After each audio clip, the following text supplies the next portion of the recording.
Hello dear students, welcome to the next lecture of NEET session. So students, in the first NEET lecture, I tried to explain you what is the NEET exam first of all, right? National Eligibility Entrance Examination. So it is our NEET test which is given by the students all over the India, national level exam it is, to do career in medical field. That is to become a doctor in any stream like Ayurvedic doctor, homeopathic doctor, dentist, physiotherapist or allopathic doctor, MBBS and all, right? Now, we studied about the fields. We studied in detail about the pattern of the exam. We studied how many marks exam it is? Correct, 720 marks exam it is, including the three subjects, biology, chemistry and physics. As we know, the highest weightage is to the biology.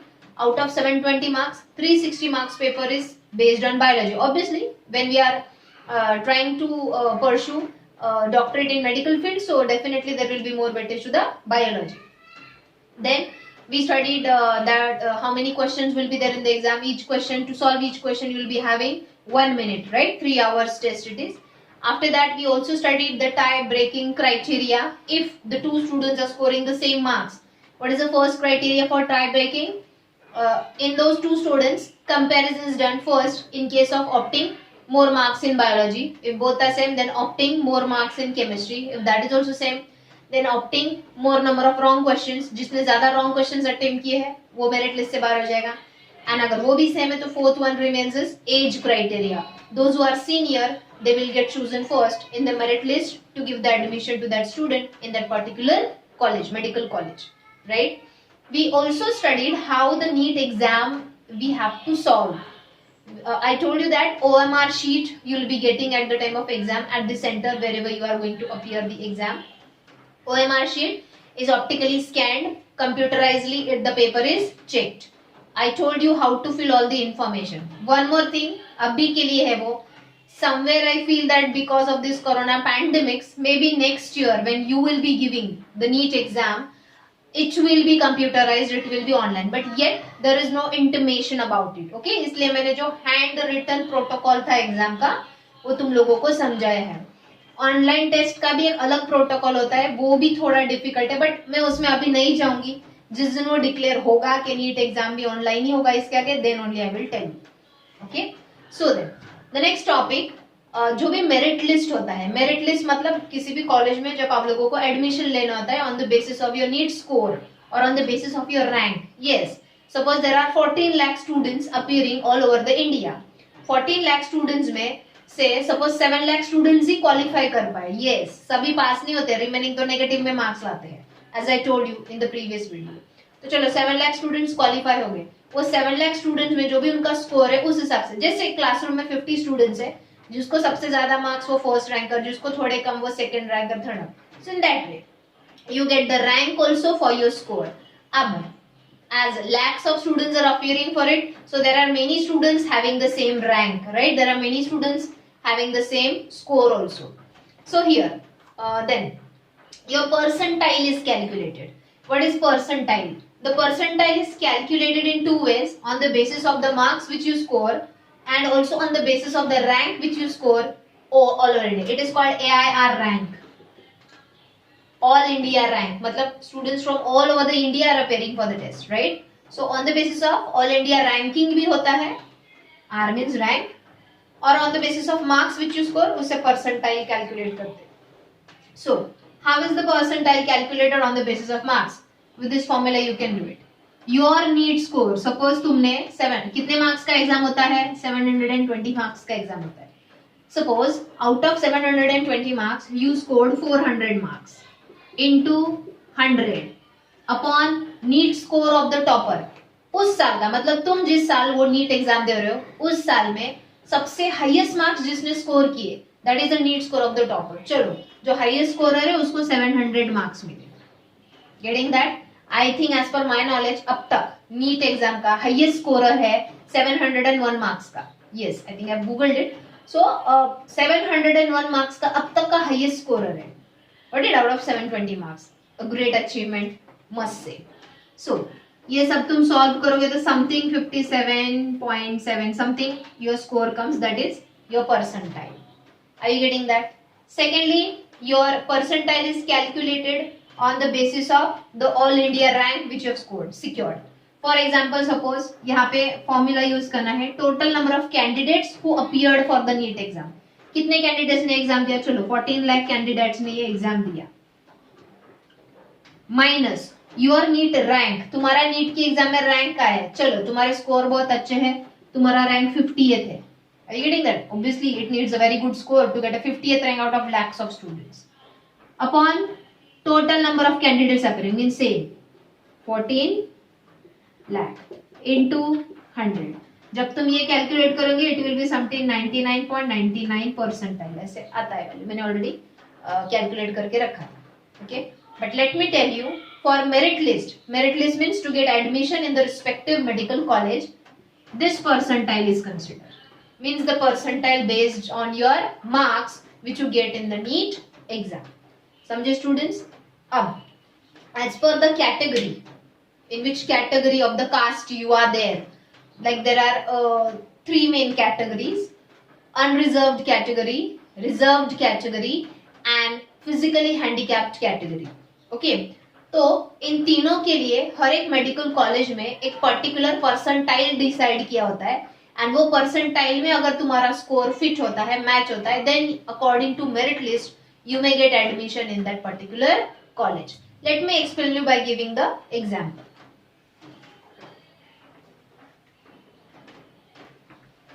So students, here is the statistics about the NEET exams and the result of last 2 years. If you see in the year 2018, total number of students who appeared for the NEET exam were 12,69,922 students all over the India, obviously. Out of which only 7,14,562 students could pass it, could get the score required to get admission in the medical colleges. Are you getting? मतलब the ratio देखोगे, see 2019 में total number of students appeared were 14,10,755 students appeared for the exam, out of which only 7,97,042 students could pass the exam, could qualify the exam with the respective score. Means if you see the ratio, on an average only half of the students who are appearing for the test can qualify it to get the exam in to get the admission in the medical colleges. Okay, अब इसके आगे मैंने वो year का topper दिया है. 2018 का जो नीट टॉप स्कोरर था वो था 691. Okay, 50th percentile means what? This is the merit list requirement for unreserved category, open caste category. Okay, तो उनके मैक्सिमम मार्क्स 691 चाहिए और मिनिमम मार्क्स 190. इसके रेंज में विथ रिस्पेक्ट जी ऑब्वियसली जितने ज्यादा मार्क्स होंगे तुम्हारे उतना ज्यादा परसेंटाइल ज्यादा कंसिडर होगा and you will get the admission in the college which you want.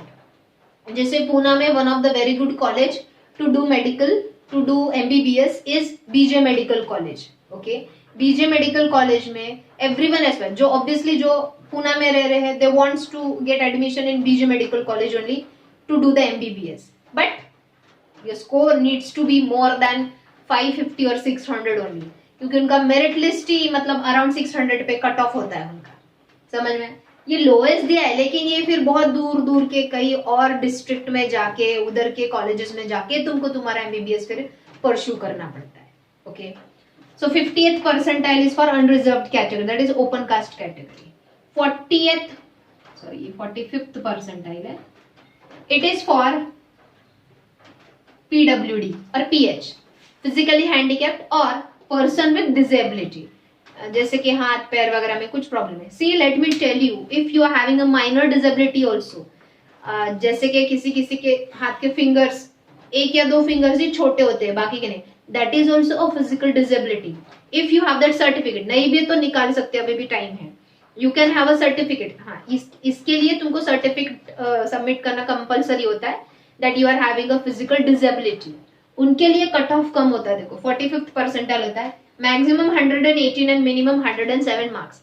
मतलब on this merit also, because of having the certificate for physical disability, you can get admission in a reputed college with very less fees. Okay, last one is 40th percentile for reserved category. Reserve candidate that is SC, NT, ST, ये cast जो है other backward caste, okay, उनके लिए तो score और भी कम है, maximum 118 and minimum 96। मतलब ओपन कैटेगरी वालों को थोड़ा स्ट्रगल ज्यादा रहता है, उनके मार्क्स भले ही इन दो से ज्यादा है तो भी नंबर इनका लग जाता है मेरिट लिस्ट में उस पर्टिकुलर कॉलेज में, बिकॉज ऑफ PWD सर्टिफिकेट और because of the caste certificate. But still, even though you are having caste facility, you are having physical disability facility, you should not be reliable on this certificates. You should input more and more to score more marks, okay? This is the statistics for 2019 year. 50th percentile का cut off था 701. I told you ना, highest scorer in NEET exam 701 marks का था 2019 का। फिर यहाँ पे 133 to 120 marks का है, and 40th percentile that is for reserve category 133 to 107। Every year ये जो परसेंटाइल का जो कट ऑफ है, it may vary, it may change as per the highest scorer and the least scorer, okay, समझ में आया? So this is the statistics. Now this year's medical council of India, according to the survey or according to the studies of the Medical Council of India, there are about 272 medical colleges, 272 medical colleges, in which there are 41,388 government seats आ गए। देखो, चलो last year का ही स्टैटिस ले ले, कितने students pass हुए? 7,97,042 students pass हुए with what expected score for getting admission in medical college, लेकिन गवर्नमेंट सीट सिर्फ कितने हैं? 41,388। मतलब गवर्नमेंट सीट में अगर तुम्हारा नंबर लग गया तो ऑलमोस्ट तुम्हारा MBBS फ्री में ही हो जाता है, बहुत कम पैसे में हो जाता है in a very good and reputed medical colleges. Competition देखो, in lakhs of the students there are only thousands of seats to get the admission in government colleges. समझ में आ रहा है? बाकी के स्टूडेंट्स को एडमिशन मिलेगा, but they have to pay a bit more amount of cost to complete their MBBS और BDS और व्हाटएवर इट इज। समझ में आ रहा है? तो देखो, आगे जाके 4-5 साल जो भी तुमको MBBS करना है, गवर्नमेंट कॉलेज में अगर नंबर लग गया स्टूडेंट्स, तो तुमको भी टेंशन नहीं, तुम्हारे पेरेंट्स को भी टेंशन नहीं, आगे जाके खर्चा कम हो जाएगा। Getting it? तो अभी थोड़ा स्ट्रगल करो ताकि इन फ्यूचर तुम्हारे पेरेंट्स का स्ट्रगल कम हो जाए। Getting it? So this was all about it. Students, other than NEET exam, there are 2 more exams, AIIMS and JIPMER. This year, जो अभी ईयर है, मई मंथ में एग्जाम नहीं हो पाई नीट की because of the corona pandemics. अभी भी दिया है 15 सितंबर डेट, बट नो गारंटी 15 सितंबर को होगा कि नहीं होगा, पोस्टपोन्ड ही होते जा रहा है। Let's see whatever will be the decision. But NEET exam का जो स्कोर है उसके थ्रू हम इंडिया के जितने भी मेडिकल कॉलेजेस है उसमें एडमिशन ले सकते हैं। बट एम्स एंड जिपमर, ये 2 स्पेशल इंस्टीट्यूट्स है, उनके अपने खुद के अलग से मेडिकल कॉलेजेस है। Are you getting that? Obviously government aided है, बट उनके खुद के है, like a private college only but running under the government facilities. तो वहां पे भी अगर तुम लोगों को एडमिशन मिला, means you will be having a bright future in medical field. But वो 2 जो कॉलेजेस है, एम्स के एंड जिपमर के, वो नीट का स्कोर कंसिडर नहीं करते, उनके अलग से एंट्रेंस एग्जाम होते हैं पर्टिकुलर उनकी कॉलेज में एडमिशन लेने के लिए। समझ में आया? तो वो 2 एग्जाम्स के बारे में भी in short I will give you the idea.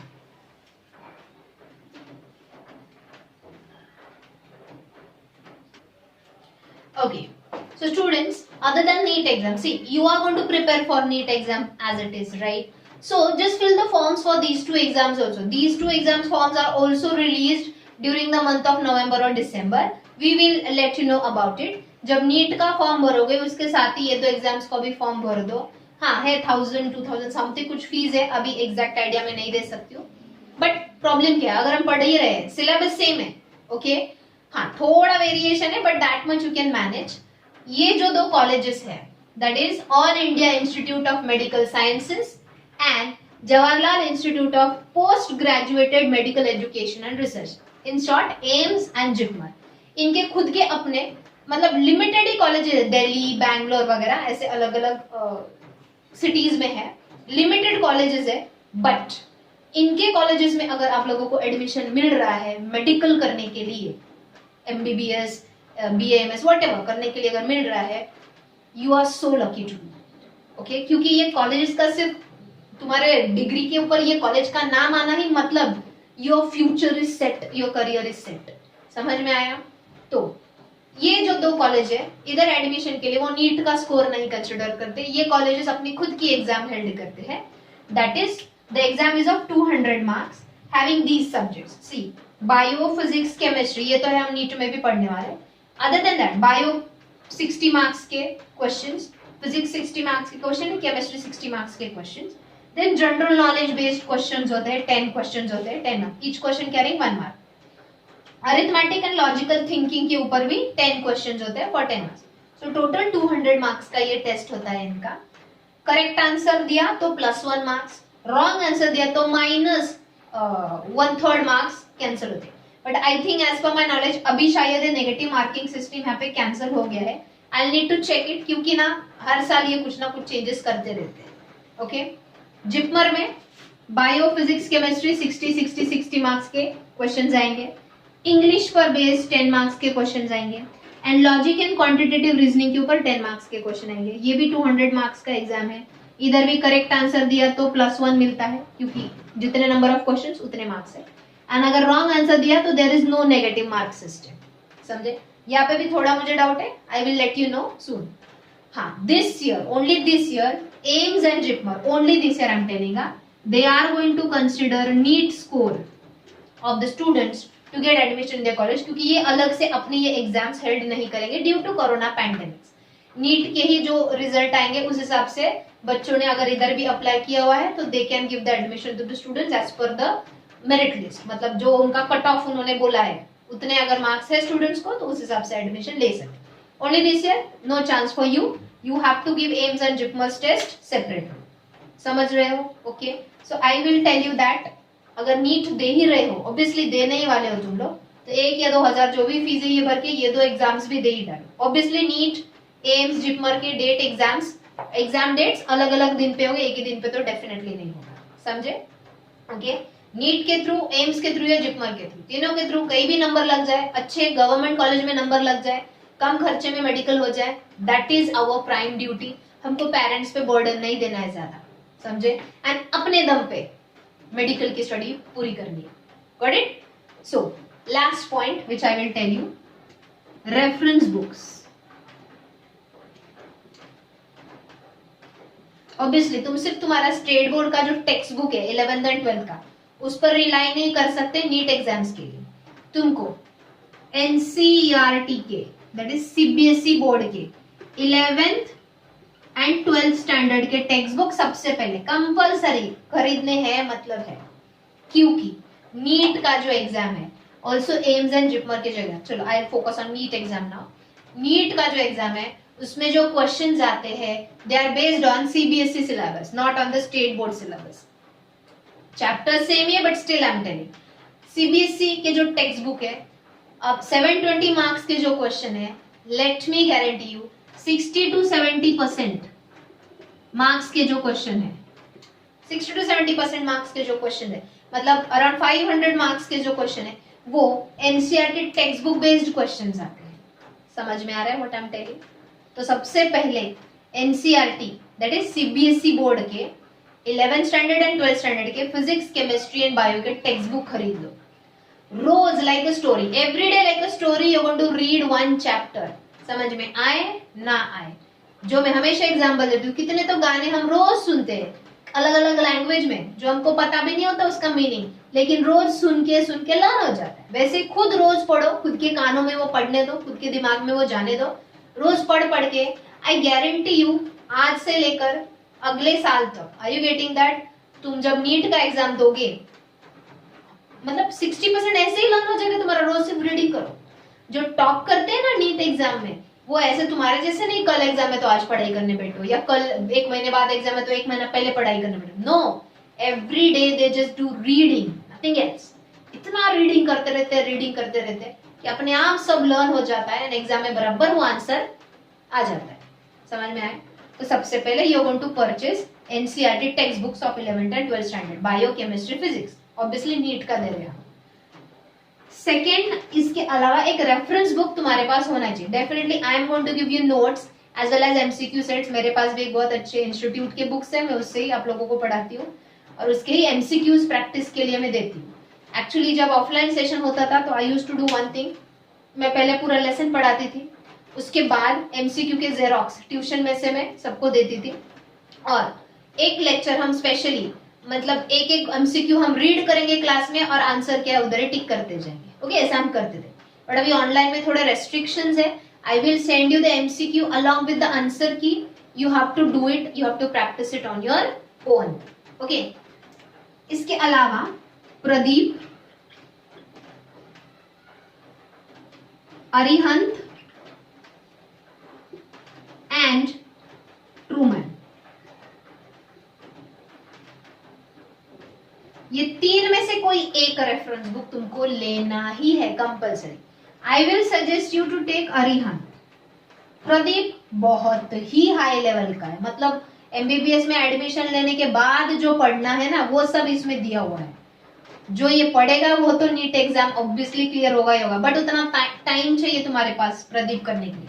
Pradeep ये जो रेफरेंस बुक है ये कौन परचेस करते हैं पता है? जो 8th स्टैंडर्ड से ही प्रिपरेशन अपना स्टार्ट करते हैं नीट एग्जाम के लिए। Yes, I am not joking here. 8th standard में ये बुक जो ऑब्वियसली खुद डॉक्टर्स है उनको पता है ये एग्जाम का क्या प्रोटोकॉल होता है, 8th स्टैंडर्ड से ही अपने बच्चों को इसके लिए प्रिपेयर करना शुरू कर देते हैं। प्रदीप में बहुत ही हाई लेवल का मटेरियल है and I don't think so means you really can manage in just two years to go through this book. Trueman में थोड़ा लो लेवल का है, तो मीडियम लेवल जितना हमको रिक्वायर्ड है to score good marks in NEET exam, according to me Arihant is the best one. समझे? क्योंकि मैं खुद अरिहंत रेफर करूंगी तुम लोगों को, मैंने तीनों बुक्स गो थ्रू किए हैं, so as per my studies Arihant is better. समझे? ओके, तो स्टूडेंट्स नीट के बारे में जितना भी इंट्रोडक्शन देना था, एग्जाम पैटर्न, कौन सा रेफरेंस, तो ये कंपलसरी है। NCERT books 11th and 12th अभी खरीद लो, तुम अभी भले 11th में हो, 12th के भी खरीद लो। एंड अरिहंत नाम का reference. See it's your wish, तुमको लगता है तुम प्रदीप भी हैंडल कर सकते हो, तुम उतना पढ़ाई करने वाले हो तो ही लो, क्योंकि इनकी कॉस्ट भी बहुत ज्यादा होती है। तुम ले लोगे और बाद में सोचोगे ये तो बहुत ही हाई लेवल का, मेरे दिमाग से बाहर जा रहा नहीं होगा मेरे से, तो मत करो। क्योंकि 60 to 70% क्वेश्चन किस में से आते हैं? एनसीईआरटी टेक्स्ट बुक में से ही आते हैं। बच्चे चलो 30 to 40% क्वेश्चंस, मतलब 720 में से 200 मार्क्स के क्वेश्चन बहुत हाई लेवल के आते हैं। हमको फोकस किस पे करना है? हाई लेवल वाले क्वेश्चन पे टाइम वेस्ट करना है कि जो इजी है स्कोर करने के लिए? देखो 720 में से अगर तुमको 500 मार्क्स भी आ रहे हैं नीट एग्जाम में, you will gate admission in a very good government college. समझ में आ रहा है? आई एम नॉट टेलिंग यू कि 500 का ही गोल रखो, ऑब्वियसली 600 प्लस का ही गोल रखो, बट 500 भी है तो भी इट्स सफिशिएंट। बच्चे क्या करते हैं ना, प्रॉब्लम क्या होता है, वो ऑनलाइन टेस्ट देते रहते हैं, ऑनलाइन पेपर्स देखते रहते हैं, ऑनलाइन पेपर जो रहते हैं ना उसमें जरूरत से ज्यादा हाई लेवल के ही क्वेश्चन आते हैं, जो नीट एग्जाम में नहीं है। नीट एग्जाम में सिर्फ 30 to 40% हाई लेवल के क्वेश्चन है, बाकी 60 to 70% क्वेश्चन वो book text book based question होते हैं। समझे? तो इस पे फोकस करो। हाई लेवल का करने के चक्कर में तुम सिर्फ 200 मार्क्स के ऊपर फोकस कर रहे हो एंड 500 मार्क्स को श्रद्धांजलि दे रहे हो, ये मत करो please. Are you getting that? See, NEET exam में अगर अच्छे मार्क्स लाने हैं तो सिर्फ स्टडी नहीं, थोड़ा दिमाग भी लगाना पड़ेगा। You have to study with logic. तुमको 500 मार्क्स ज्यादा इंपॉर्टेंट है कि ये 200 मार्क्स ज्यादा इंपॉर्टेंट है? समझ में आ रहा है? So please make sure that. तो I will suggest you Arihant का बुक ले लो, लेटेस्ट एडिशन लो, ओल्ड वाला मत लो, लेटेस्ट एडिशन लो। ओके, समझ में आया? So students, I am done with my role of explaining you about NEET, the exam which is required to get admission in the medical college. Other than NEET exam, you can go for AIIMS and JIPMER exams also. Through that also you get admission in medical college, one of the India's topmost medical colleges, with a very less fees also if your score is very good. एक चीज याद रखो, 500 से कम score है तो means तुमको अच्छा college नहीं मिलेगा। आई am telling you now, your score should be above 500 only out of 720 marks. समझ में आया? ओके, एक और चीज मैं बताती हूँ विच आई हैव एक्सपीरियंस। मैंने खुद आकाश इंस्टीट्यूट में काम किया है, मैंने खुद श्री चैतन्य एजुकेशन इंस्टीट्यूट में काम किया है। तो let me tell you the very simple funda of your life.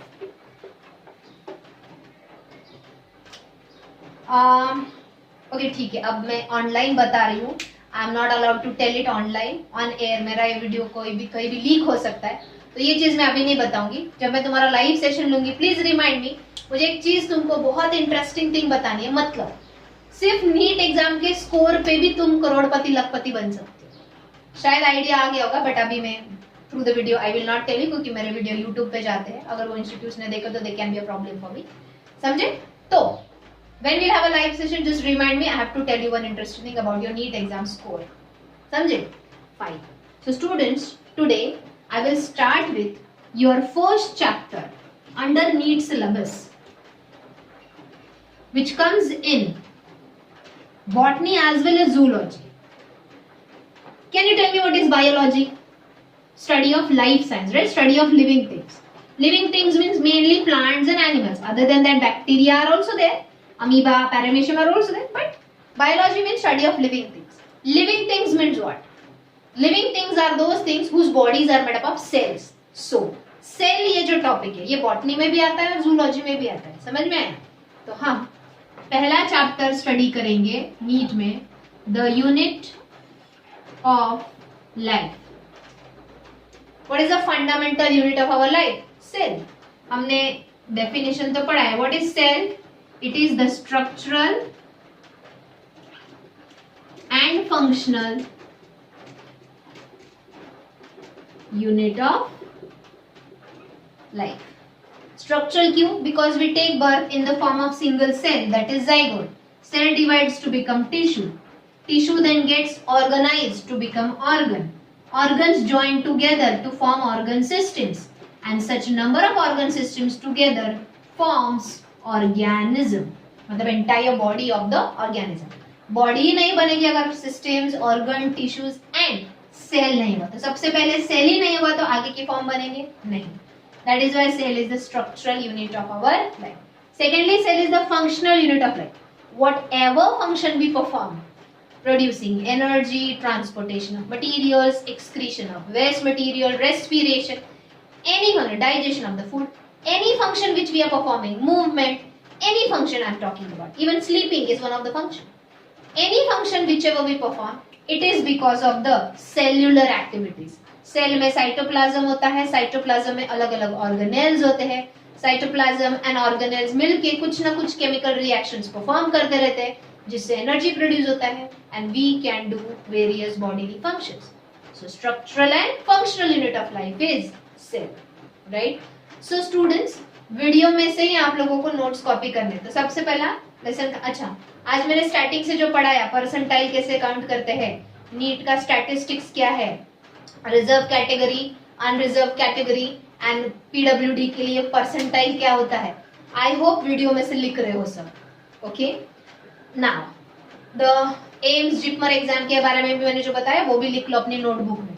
Soon I will conduct your live session and मुझे सबने नोटबुक दिखाना है तुमने सब लिखा है कि नहीं. सी वीडियो देखोगे, एक दिन, एक हफ्ता, एक महीना याद रहेगा, तुमको एग्जाम और 2 साल बाद देना है. समझ में आ रहा है? तो please right it down in your notebook, make notes. अब फर्स्ट आर हेडिंग, तो हमारा फर्स्ट चैप्टर जो हम नीट के अंदर स्टार्ट कर रहे हैं, द यूनिट ऑफ लाइफ, उसमें फर्स्ट हेडिंग दो सेल एंड उसका डेफिनेशन लिखो. It is the structural and functional unit of life और it is the structural and functional unit of living things. अब अगला पॉइंट हम पढ़ेंगे, history about the discovery of cell and the cell organelles. I will just write it down on the board, you also copy it.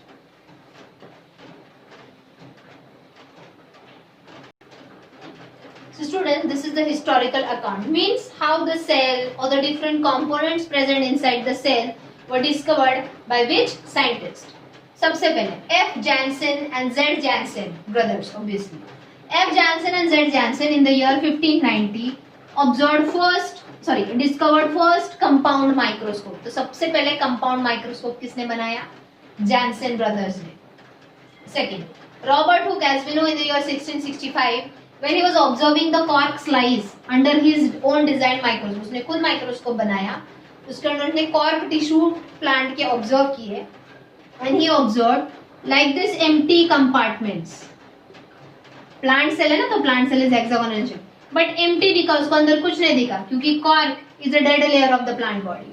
Means he discovered first time the cell which was actually a dead cell and he named the word for it cellula. Cellula means empty rooms, that is cell. Next, he wrote everything about his observations all in a book written by him called Micrographia. Micro means microscopic structure, graphia means the structure which he viewed. He wrote about it in the book called Micrographia. Next, Leeuwenhoek in the year 1675 found or observed the living cells like bacteria, protozoa and RBCs. सबसे पहला cell discover किसने किया? Robert Hooke ने, but it was a dead cell. The living cells were discovered and studied and observed first time by Leeuwenhoek. Okay. Next, Alfonso Corti and F. Fontana, ये जो दो scientist हैं, in the year 1772 around, they observed living matter inside the cell.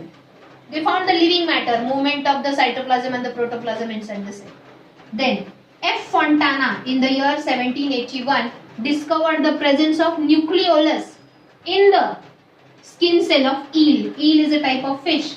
ये fish के skin cell उसने observe किए. Skin cell में nucleus था और nucleus के अंदर क्या था? Nucleolus. Nucleus किसने discover किया students? हमने पढ़ा regular lecture में. Correct. Robert Brown. The scientist Robert Brown discovered nucleus, but the structure present inside the nucleus, that is nucleolus, was discovered by F. Fontana. Students lesson का नाम दिया होगा the unit of life. पहला point तुमने लिखा होगा definition of cell. Second star heading historical account में ये पांचों पॉइंट कॉपी करो. ओके, further also I am writing, copy along with me.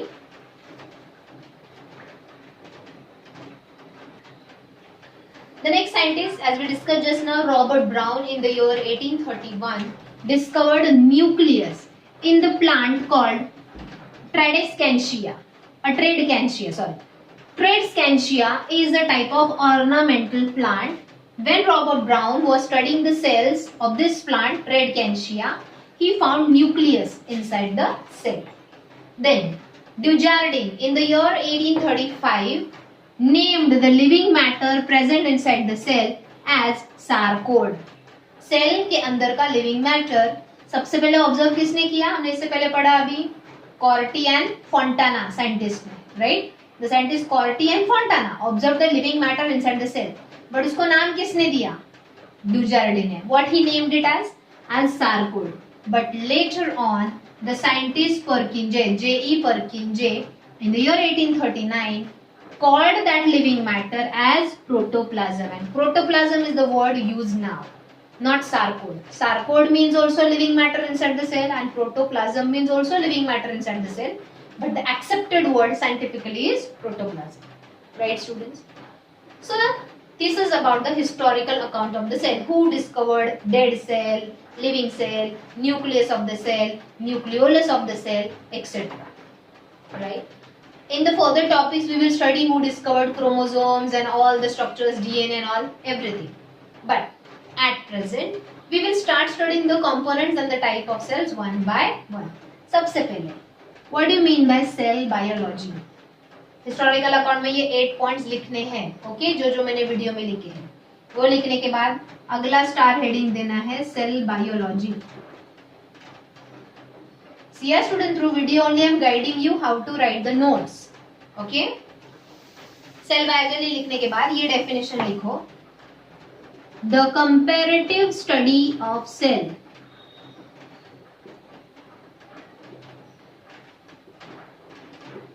which includes, हम स्टडी का कंपैरिजन करके स्टडी कर रहे हैं. The comparative study of the cell which includes biophysical means how is the structure, biochemical means which kind of chemicals, organic, inorganic, are present inside the cell, genetical aspects means which type of DNA, RNA and nucleotides sequences are present in it, along with the structural, functional and hereditary characteristics. Structural means how it helps to make the body of the living things. Functional means how does the cell helps in performing various functions of the bodies of the living organisms. And hereditary means how cell division causes the formation of a new daughter cells by transmitting the genetic material from one cell to the next cell. So this all comparative study of the cell is called cell biology. तो ये cell biology का definition लिखना है। Students, अब तक हमने क्या पढ़ा? नीट का सबसे पहला लेक्चर में हमने we got introduced with what is NEET exam, what is its protocol, what is the marking scheme, how we have to appear for the offline exam. Yes, मैंने ऑफलाइन एग्जाम के बारे में explain किया है क्योंकि online का अभी तक डिक्लेरेशन नहीं हुआ है। जेई, सीईटी ये जो एग्जाम्स है वो ऑनलाइन ही होते हैं, ओके लेकिन अब तक नीट का ऑनलाइन होना डिक्लेयर नहीं हुआ है। जैसे ही होगा आई विल लेट यू। और I will tell you one site, national testing agency, मतलब जितने भी नेशनल लेवल के टेस्ट है, ओके जेई एंड नीट ये जो नेशनल लेवल के टेस्ट है, तो वहाँ उसके लिए एक स्पेशल कमेटी है NTA, national testing agency. So just www.nta.com करो, तुमको इनका साइट मिल जाएगा। वहां पे वो मतलब महीने में एक बार ये साइट गो थ्रू करना ही है। What ever changes, declaration about the exams, syllabus reduce हो गया, yes they give the syllabus also. जैसे कि बिफोर 2 years नीट एग्जाम में फ्रॉग एंड अर्थवर्म भी थे स्टडी करने के लिए, जो सिर्फ सीबीएसई के बच्चों को थे, स्टेट बोर्ड के बच्चों को नहीं थे। लेकिन last year, yes last year frog and earthworm NEET exam के सिलेबस में से ओमिट हो गए थे। समझ में आ रहा है? अभी का पता नहीं क्योंकि हमारे बुक्स अपडेट हुए हैं। हमारा 11th स्टैंडर्ड के बुक में अर्थवर्म के बारे में सेपरेट चैप्टर नहीं, कॉकरोच के बारे में है। अर्थवर्म एंड फ्रॉग के लिए सेपरेट चैप्टर नहीं है, बट किसी किसी चैप्टर में सिर्फ हमको ही फाइंड करने दिया है। Find about the nervous system of the earthworm, find about the digestive system of the frog. Means may be तुमको, may be I am telling may be, अब तक एनटीए के थ्रू सिलेबस रिलीज नहीं हुआ है। जैसे ही एनटीए सिलेबस रिलीज करे, ये इस साल की नीट एग्जाम हो जाने दो, उसके बाद ही एनटीए अगले साल के नीट एग्जाम के लिए डिक्लेरेशन करता है। समझ में आए? तो whatever syllabus will be there, you also go through this website of NTA. समझे? तो नीट के बारे में समझे। हमने first chapter of NEET syllabus start किया, the unit of life cell. पहला पॉइंट क्या लिखा तुमने वीडियो में से? Definition of cell. Second point historical account of the cell, and third point cell biology.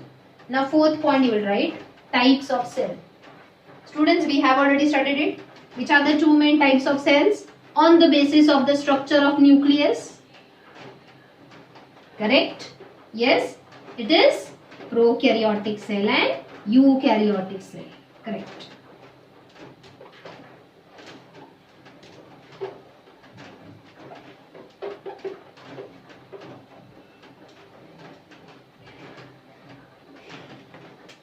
So next point, types of cell. One more thing student, जो topic हमने regular lecture में detail में पढ़ा है, मैं नीट सेशन में उसके ऊपर ज्यादा टाइम वेस्ट नहीं करती। हमने already prokaryotic cell and eukaryotic cell detail में पढ़ा है। So just I am going to revise it in short.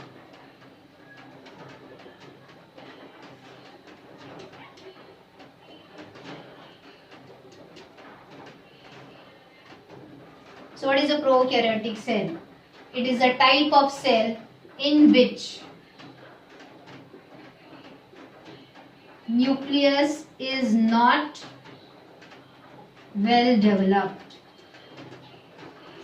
Means nuclear material, that is DNA,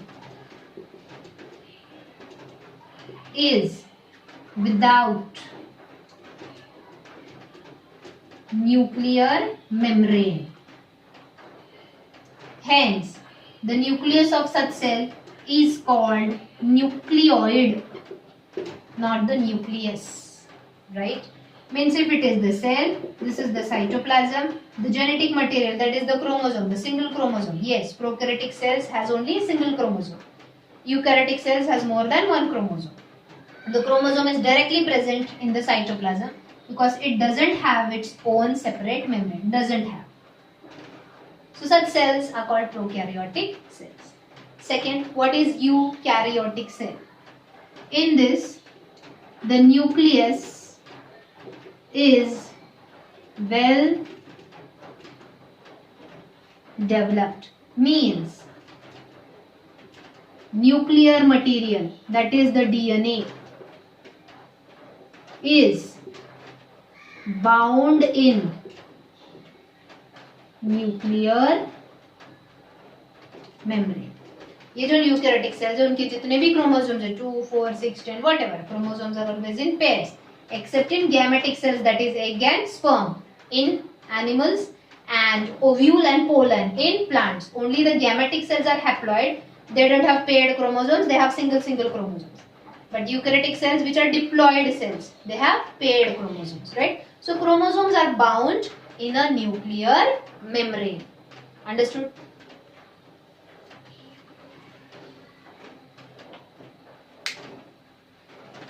किती मिनिटाचं झालं?